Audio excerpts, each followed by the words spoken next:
Quel est le plus grand désert du monde? Quelle est la plus petite bête du monde? Quel est le plus grand pays du monde? Nous cherchons toujours à mesurer les choses les unes par rapport aux autres. C'est là notre nature, notre vocation. Dieu confie à l'humanité la gestion de la terre et des animaux et lui demande de nommer toutes choses. Et c'est ce que faisaient les scribes à l'époque de Jésus, c'est-à-dire ceux qui avaient une grande connaissance des Écritures, en cherchant à classer parmi les 613 commandements celui qui serait le plus grand. De là, et depuis de nombreux siècles, se sont engagées de grandes discussions, puis de grandes disputes, entraînant de grandes divisions pour toujours finir en grande guerre.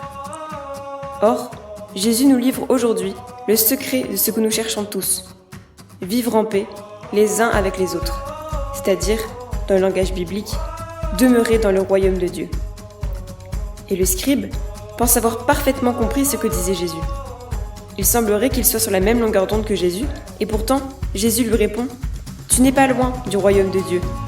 Or, n'être pas loin, ce n'est pas être dedans. Quel est donc ce chemin qui manque à notre scribe, cette distance qui le sépare encore de ce royaume de Dieu, pourtant à portée de main? Le secret du plus grand commandement est dans ce tout petit mot, auquel on ne prête pas souvent attention, et que l'on n'aime pas trop entendre quand on est enfant, parce que l'on veut tout découvrir par soi-même. Que l'on n'aime pas trop entendre quand on est adulte, parce que l'on n'aime plus recevoir des leçons. Ce tout petit mot qui ouvre la porte du royaume de Dieu, c'est écoute. Écoute Israël, mets-toi à l'écoute, mettez-vous tous à l'écoute de l'amour de Dieu. Dire que l'amour de Dieu est plus grand que n'importe quel rituel est bien, mais ce n'est pas entrer dans le royaume de Dieu.